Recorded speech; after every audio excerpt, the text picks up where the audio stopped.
quite frankly, I'm not a securities analyst, so I'm going to stick to Google Cloud.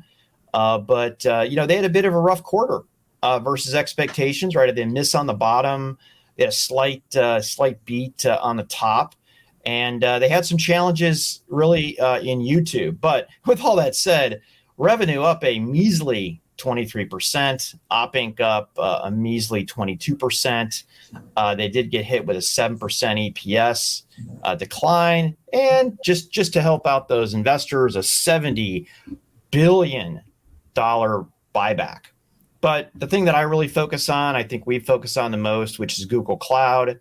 They had a 44% growth in revenue. That's super solid, not nearly as large as Azure or AWS, but still they're on course for a $25 billion annual run rate, which is sneakingly and interestingly about the size of Salesforce. So, just to give you whenever we want to write off a Google Cloud, right? They're only as big as Salesforce. That's big on at least a revenue basis. So Google Cloud loss did increase slightly, but as a much smaller as a percentage of revenue. I think we were talking about this at dinner last night. Revenue up, substantially, but the loss was around $1 billion. Yeah, there was a lot there. I do look at the broader Google a little bit because I do have a decent bit of coverage on some of the social and the digital and the ad space. This was one of those weird ones, Pat, because it was like a pretty narrow miss. YouTube came in short, and I think they're a bit of a bellwether for sort of the overall market in terms of like our business is going to keep advertising and keep spending on advertising. They generate a really high earnings per share. They're very profitable across the business. And I think it was a little bit of one of those, like, they've done so well for so long and they still grew. They still were very profitable, unlike a few companies that surprised this quarter. And the market, just wasn't really too happy with it. So I'm not as negative on always beating consensus. I think that's become a bit of a macro trend during the pandemic. I think it's more, are you growing? Are you executing? Are you, adding and developing the right products? I think Google's doing that in a lot of ways. I think you really did call out very clearly what's going on with cloud. Look, that's an investment part of the business. It's a small facet of their overall revenue right now, but it's a growing part of their revenue. They beat expectations for the Google Cloud business, which, again, not the most important thing, but their growth pace is right there with where Azure is. Azure is at 46%. They were in the 40-ish% range.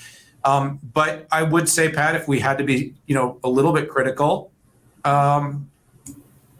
if they're going to catch up, they're going to have to start growing faster. And especially when you're growing at a loss, you're going to have to.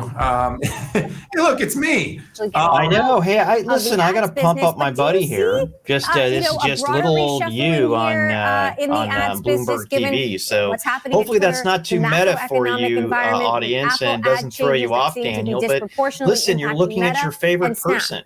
Two of you at this point. I think so Alphabet's just roll going to with be it, in pretty baby. good Look at shape, you. and they're going to be able to sustain growth.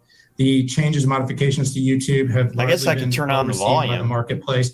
I think TikTok's been Hang on a probably the second. biggest Let's just- challenge and maybe had a little bit to do with this near could just miss be my on coverage. I YouTube don't need to versus do what it. anyone You had just play it expected. back. But Exactly. overall, I think the YouTube business, Oh, yeah, it was great. growing, the television service cord cutting, there's a lot of positive tailwinds for that particular business. And I think the market is largely appreciating what Google and YouTube are doing there. So I'm still positive on the company. The numbers just weren't that bad. I just think the sentiment in the market is just really, really low right now.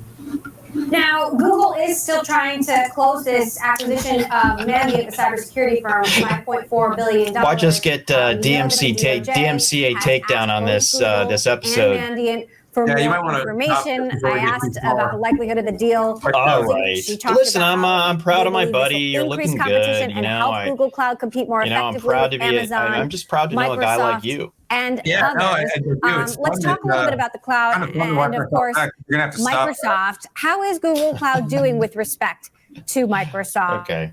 All right, I'm gonna shut that down. But you know what? The link is in the show notes. If you do want to see all my comments on Bloomberg, you can see them there. I did talk a little bit about Google Cloud. I said exactly. One of the things is they are the third cloud. I think the market largely agrees on that. But I did have to point out that Oracle has been extremely good and operating and very effective and profitable from what I can see. Now, they don't break out their number and their costs the same way as Google. Google is being very transparent in how that business is running, and I appreciate that. Having said that, Pat, 36% growth, I think it was 37% from AWS. So Google's growing a little faster, but they're a fraction right now of the revenue of AWS. Yeah. And Azure's at 46%. So Google Cloud has some work to do, but they've made some good decisions. They've gone after some vertical markets. They've shown some best-in-class capabilities around data and AI. And I think the growth should be sustainable. And the overall cloud business is going to grow too, but it's super competitive.